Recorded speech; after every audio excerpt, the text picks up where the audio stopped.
Това е случай на млада жена на 26 години, изключително интелигентна, с висок стил на изразяване. Постепенно ми разкрих преживяванията си като жертва на принудителна сексуална експлоатация, при това от страна на интимния си партньор. Касае се за жена, която въпреки трудностите е успяла да излезе от порочния кръг на трафик, да продължи образованието си в елитен чуждестранен университет и да изгради живота си отново. Официалният повод за търсене на помощ беше различен, макар и свързан с основния проблем, което е типично за жертвите на трафик. Изпитваше срам, нерешителност, обърканост, но също така и силна потребност от доверителна връзка с друг човек. Беше изтощена от това да бяга от онзи свой образ, от който много се срамуваше и който беше свързан с принудителната сексуална експлоатация. Беше объркана и уморена от това да отцепва и отрича своето минало.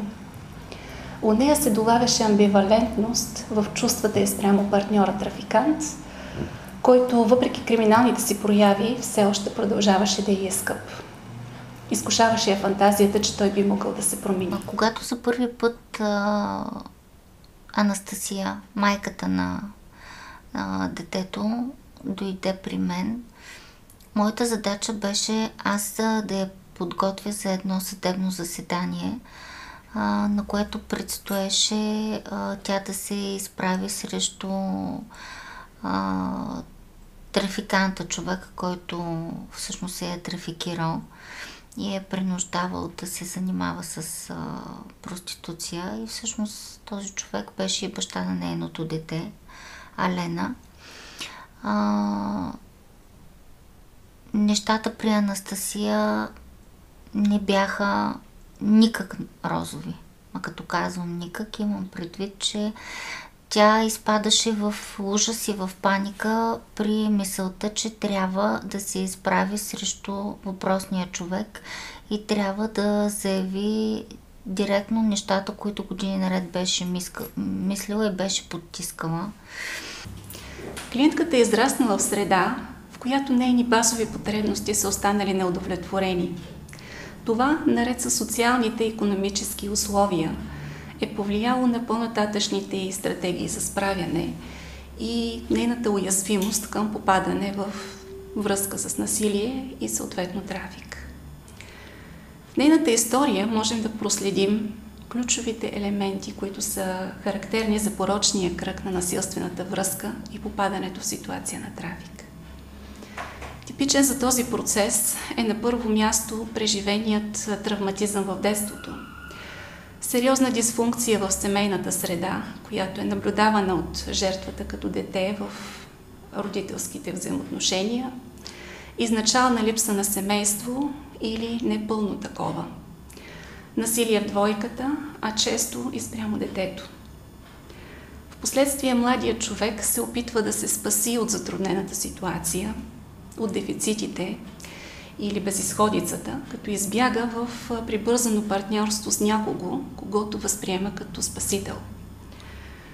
За съжаление, нерешените проблеми, от които жертвата се опитала да избяга, продължават да я преследват, като се появяват в новите й отношения, в следващите стадии на живота й. Тя не търси медицинска помощ, не се обръща към органите на властта, тъй като и е втълпено още от процеса на нейното израстване и в тази връзка включително, че в тази държава няма никой, който да й помогне, тъй като нейният насилник познава много хора с власт, разполага с много пари и тя по никакъв начин няма да може да се справи сама и да се защити. Освен това, основната заплаха виси над нея като дамоклев меч, именно, че ако предприеме нещо, за да избяга от тази връзка и да се освободи от него, то той ще изземе детето и повече никога няма да го види. Освен това е била заплашвана, че ще бъде залета с киселина, че ще бъде обезобразена, че няма да бъде способна да живее вече самостоятелно и ще бъде изцяло зависима в още по-голяма степен от насилника си. Това продължава с месеци и с години и постепенно сломява нейната съпротива и волята и желанието е да направи нещо различно. Както казах, той е бил прекрасен в нейните очи в началото. Идеалният мъж, обличал я, грижил се за нея, хранил я, задоволявал всякакви нейни битови нужди. И така до момента, в който постепенно започва да я убеждава, че тя трябва да работи за него. Манипулирала е, казвала е, ние сега с теб, за да създадем едно семейство, трябва да работим и двамата, но тъй като аз, да речем, в момента не се чувствам много добре, парите ще трябва да изкарваш ти. И започва да я предлага на един приятел, втори, трети. В началото той ги представил като негови приятели. Всъщност това са били клиенти. А самата Анастасия по-късно разбира, тъй като знаете, че за едно момиче, което не е имало опит, не знае за какво става дума, била е доверчива, била е леконравна. Впоследствие обаче той я изкарва в чужбина и когато запременява тя, от него започват първите побоища. По нейни спомени тя е била бременна във втория месец, когато той я прибива за първи път, защото тя отказва да проституира. Било е тежко, било е жестоко. Извинете, просто когато се сетя за това, аз като жена и като майка няма начин да не се вълнувам от това какво се случва на друга жена. Неудовлетворените потребности и вътрешни конфликти обаче, останали неадресирани и неотработени до онзи момент, се превръщат в средство за манипулация от страна на трафиканта. Дефицитите в самооценката, както и неудовлетворените потребности от емоционална свързаност, са в основата на патологичната склонност на клиентката да спасява трафиканта от самия него. Вероятно в онзи момент това е бил единственият или основният начин, който е бил известен, за да подхранва себе си, своята ценност в междуличностния контакт. И точно през този механизъм трафикантът е успял да я превърже към себе си. Същите тези дефицити обясняват и нейната склонност да заплати прекалено висока цена, за да получи и запази това, което й е липсвало през детството. Потребността и от емоционална близост и от усещане за лична значимост от своя страна се е направили податлива към вменяване на вина, манипулации от страна на трафиканта и прехвърляне на отговорността за намиране на изход от затруднени ситуации. Следващите месеци е била прибивана жестоко още няколко пъти, тъй като се е опитвала да спре, да не се вижда с клиенти, искала е да престане да проституира, но не е имала избор, тъй като, както знаем, някои хора предпочитат да се виждат и да извършват полово сношение с бременни жени. Не знам каква наслада им носи това. Много изкривено и много болно. Но, уви. И като бременна тя е носила много повече пари, отколкото останалите момичета. Била е заключена в една къща в чужда държава. Освен всичко е била и другирана. Опитала се на няколко пъти да избяга и да се измъкне, но не е успяла. Става и ясно, освен това, че който се опита да се измъкне от тази мрежа на насилие, тормоз и контрол, свързана с трафика на хора, на практика е прибиван от бой, унижаван и са му отнемани всички средства, които са получени по време на трафика на хора, което всъщност го оставя без никакъв избор и възможност да се спаси и да живее самостоятелно. По този начин, много скоро след раждането на детето, Анастасия е била трафикирана в Западна Европа, като неколкократно е била завеждана в различни западноевропейски държави и е била принуждавана да проституира. Като това, което разказа, е, че подобен род случаи на насилие и тормоз по време на трафика на хора са се случвали не само в закрити помещения, в специално подготвени къщи или стаи, но и по магистралите. Това, което Анастасия разказваше през плач, е, че това е най-страшният момент от живота й. Времето, в което е осъзнала, че не може да се измъкне, тъй като детето й е при нейния трафикант, а тя не може да остави дъщеря си. В онзи следващ етап нейният принос към семейството вече се е превърнал в принудителен, без оглед на нейната готовност и воля. Като вече става дума за насилствена проституция на околовръстен път. А наред с нея, трафикантът е привлякал и още едно момиче, което да експлоатира сексуално. Парите й изчезват систематично. Контролът над тялото й, мислите и живота й непрекъснато се усилва. Към социалната изолация и нелегалния статут на пребиваване в чужбина се прибавят и все по-брутални побои над жертвата. Става ясно, че в този момент партньорът й е бил осъден в България за поредното престъпление. Молил я за пари, за да може да напусне страната и да се спаси. Веднага след като тя му помага, той вдига скандал по незначителен повод, нанася и жесток побой в присъствието на детето. Следват заплахи, че той ще отвлече детето, че тя никога повече няма да го види, че ще я залее с киселина, че ще отиде в университета, където тя учи, ще разлепи нейни снимки и ще оповести, че тя е проститутка.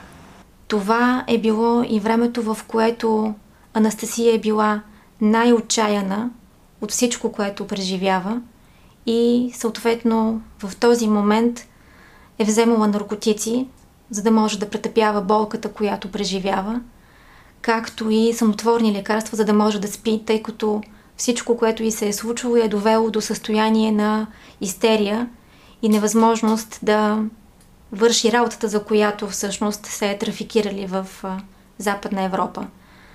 През този период Анастасия разказа през сълзи, че се е случило така, че на няколко пъти е опитала да сложи край на живота си. Имало е период, в който й е било позволявано да спи само по 3 часа на денонощие. Споделя, че когато й се е случвало да стане с 5 минути по-късно, е започвала да удря и да скубе себе си като самонаказание. Описва как е започнала да се вманячава, що се отнася до личните си вещи и навици. Развила е болезнена фиксация, точно как трябва да се приготви, точно как да оправи косата си, точно как да остави четката си за грим. И ако нещата не се получавали именно по този начин, това провокирало у нея психични сривове. Споделя, че се е страхувала от тези свои автоагресивни прояви. Случвало и се дори да вземе камък и да започне да се удря с него. С по-нататъчното ескалиране на напрежението, усещането за безизходица и пълно отчаяние са довели клиентката до желание да сложи край на живота си, поглъщайки големи дози лекарства. Въпреки че е била спасена, животът е продължил да бъде за нея непосилно бреме. Споделя за ужаса, преживяван ежедневно, когато трафикантът я е качвал в колата, за да я заведе на околовръстното шосе и да я остави да проституира там. Сравнява преживяванията си с усещането да си вързан с въже за врата, да те дърпат на сила и да продължават да те влачат безмилостно, дори след като си паднал на колене. Спомня си как е плакала в колата, как гневът и отчаянието й са били толкова неудържими, че в един момент е трябвало да ги насочи срещу себе си.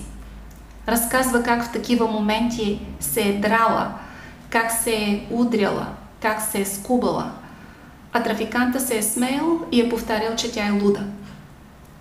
В някакъв момент жертвата достига до психичния си предел. Описва как не е можела да издържа това изтезание и минута повече и просто е искала всичко да свърши. В такова състояние е отворила вратата на колата, скочила е в движение и се е затичала към близката ЖП линия, където се е хвърлила на релсите пред движещ се влак, който някак си е успял да спре на около метър от нея. Тук наблюдаваме някои от типичните механизми за манипулация, прилагани при трафика на жени, с цел сломяване на техните съпротиви и психични защити. Посредством формите на тежко насилие, изнасилвания, тежки, жестоки изтезания, побои, глад, лишаване от сън, жертвата бива поставена в екстремални условия за оцеляване. Атакува се психичния защитен механизъм на човек, който се състои във вярата, че светът около нас може да бъде контролиран.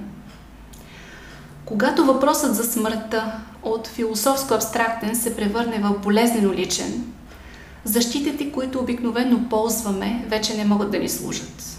При опасност за живота си човек просто изключва, спира да разсъждава с една единствена цел – физическо оцеляване. Пълното физическо изтощение е следващия ключов фактор. Системата за манипулации включва правилото да не се дава никаква възможност на жертвата за почивка. Никакъв шанс тя да остане насаме със себе си, да помисли, да се възстанови поне от части и да предприеме мерки в своя защита. 20-часовият работен ден, освен че носи огромни печалби за трафикантите, е също така много важен за сломяване на психиката на жертвата. Установяването на тотален контрол над тялото на пострадалата, над телесните й функции, лишаването от сън, храна, лична хигиена, лично пространство, разрушават усещането й за автономност. Настъпват промени във всички структури на аза, усещането за тялото, представата за другите, ценностите, идеалите. Бива ограбена самата й идентичност. При това често се достига до отнемане на името на жертвата и дори самоусещането й като човешко същество. Оцелелите от тежки форми на трафик могат да усещат себе си като принизени до нечовешка форма на живот. Налагането на тотален контрол и изолация има също своите силно разрушителни последици за човешката психика. Жертвата бива изолирана от външния свят, забранява и се да общува с други хора, освен с трафиканта, и строго се следи.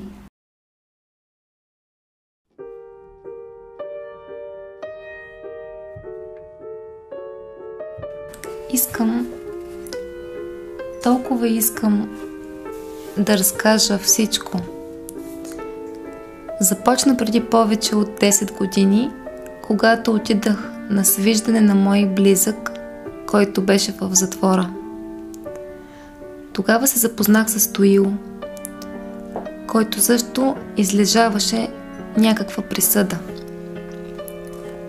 Баща ми цял живот не ни даваше никаква мира. Добре, че имах баба и дядо, които ме гледаха като дете. В самото начало Стоил ми вдъхна някаква надежда. Когато излезе от затвора, аз успях дори да завърша средното си образование. Бях изключително затруднена финансово и не знаех към кого да се обърна, на къде да поема в живота си. Чувствах се толкова неориентирана и плаха. Тогава Стоил започна работа във Варна в някакъв бар за момичета. Каза ми, че мога да работя и аз там като компаньонка. Той ми казваше, че така аз ще мога да помогна да създадем едно общо бъдеще. Да се устроим и да имаме нормален живот. Съгласих се и след около 3 месеца се преместих при него във Варна. Тогава и забременях. След като родих, никой не ми помогна с грижите за детето. Стоил настояваше да се връщам на работа. Казваше, че трябва да имаме нормален живот и за това трябва да работя. Започнах отново работа в бара, като компаньонка. Измина повече от година, но всичките пари, които изкарвах, той поиграваше по казина и изпадна в дългове. Аз преди не знаех въобще къде отиват парите, какво се случва с тях. Аз му давах почти всичко. Той непрекъснато ми се молеше, говореше ми, че трябва да го спасявам, че аз само мога да го спася. И никой друг.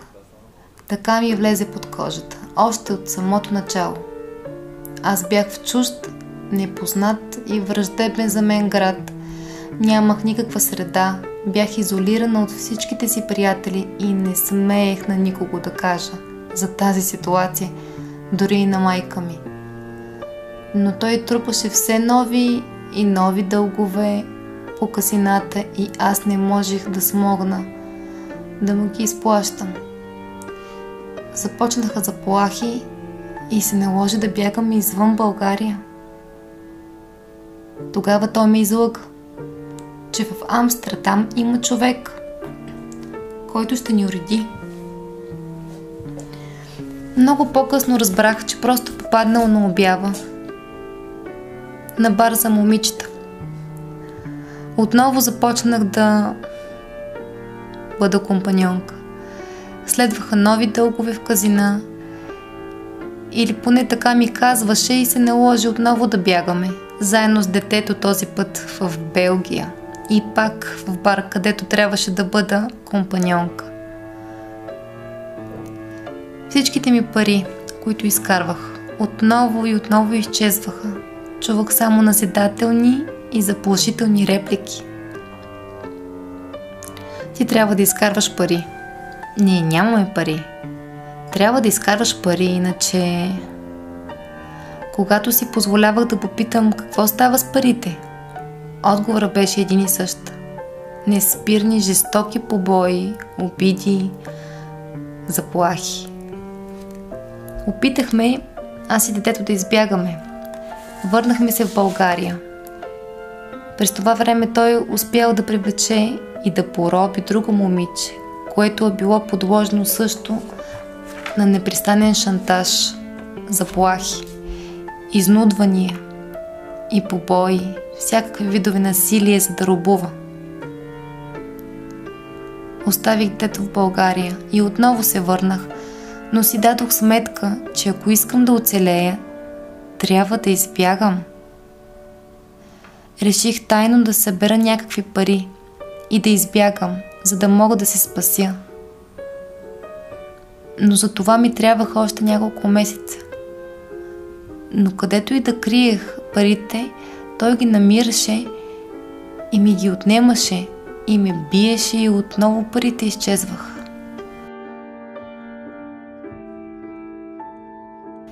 Преместихме се в Германия, където той ме караше да бъда всеки ден на един околовръстен път, като непрекъснато ме заплашваше и биеше. Това продължи години. Нямах никакъв шанс да се измъкна. Заплахи към мен, към майка ми, шантажираше ме с детето, биеше ме. Живеех като вцепенена. Тогава започнах да получавам много тежки психични кризи. Не можех да избягам. Не знаех какво да правя, сякаш бях без воля. Тогава започнах сериозно да мисля, че трябва да се накажа за това, което ми се случва. Непрекъснато си наранявах ръцете, скубих се, исках да ме боли, защото не можех да понеса повече тази съдба. Започнах да приемам лексотан, дианксид, но желанието ми да свърша със себе си не изчезна. Всеки ден ме качваше в колата, за да ме заведе на онзи път. Не зная дали друг е имал това чувство. Усещането е като да ти сложат клупа на въжето около врата, да те задържат здраво за гърлото с въже и да те задърпат. Все сила да те търпат. Ама да те търпат, много да те търпат. И колената да се влачат по земята и да няма въздух. Толкова съм ревала в колата, която ме кара. Удрила съм се по лицето, хапала съм се, драла съм се, скубала съм се. Искала съм да си напусна, да избягам от тази увивка. Той непрекъснато повтаряше: "Ти си луда." Изпадах след подобни думи в още по-голяма ярост и едновременно безсилие, и още по-жестоко се наранявах. В едно подобно състояние аз просто скочих от колата, която ме караше, за да ме остави край пътя. Усещах това въже много силно усукано около врата си. Нямах вече никакъв въздух. Затичах се към линията, която бе наблизо. Идваше влак. Не беше далече. Легнах на линията. Беше студена като острие. Исках целият този ад да свърши. Но влакът успя да спре буквално на метър от мен. Тогава изведнъж, като да осъзнах и се изплаших. Какво правя? Разследваха ме за това. Страхувах се да кажа истината, срамувах се. Казах, че съм искала да пресеча линията и съм паднала. Толкова исках да уча в университет. Исках да се измъкна. Успях след този инцидент някак с много лекарства да се закрепя и да получа разрешението му да кандидатствам в университет. Във Франция ме приеха, но бях изправена отново пред необходимостта да заплащам такси. Но той продължи да ми взема всички пари. Продължи да издевателства, като непрекъснато променяше тактиките си. Или побои, или заплахи, или плач и молби. Срам, страх, безсилие, отчаяние и болка. Не можех на никого да се оплача. Нямах приятели, нямах среда, боях се от всичко. нямах надежди. Опитах се веднъж да разкажа за всичко това на мой клиент. Да споделя ли историята си? Просто да я споделя. Исках да освободя тези срамни спомени от мен, защото отровата им ме убиваше и е толкова болезнено. Клиентът ме изслуша. Не се надявах да ми помогне, но самото отношение да бъдеш чут и да не бъдеш съден за това, което говориш и преживяваш, за мен вече беше надежда. Този човек ми обеща подкрепа и го стори.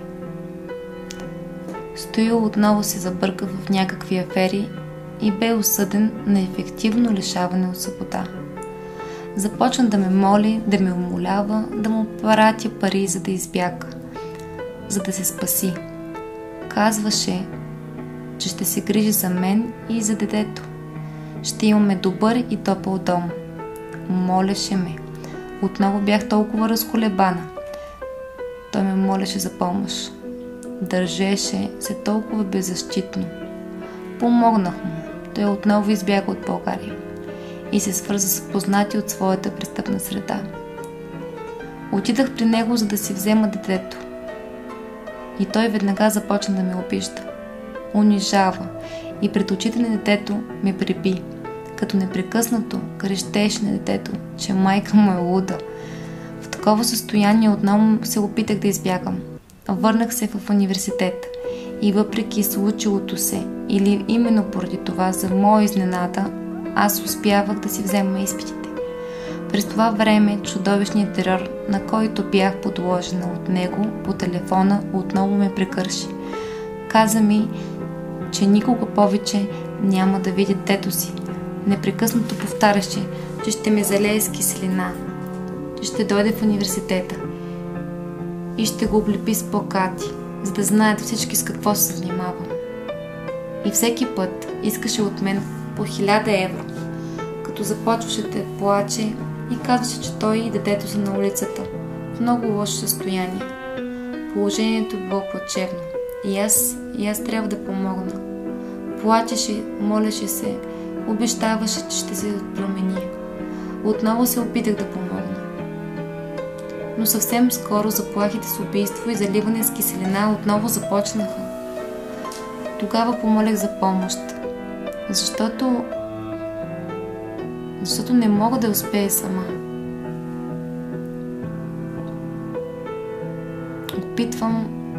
Опитвам се да променя живота си и съм намерила подкрепа. Но все още живея в този чудовищен страх, който е в мен и е част от мен. Ходя с наведена глава, защото се страхувам да не бъда разпозната.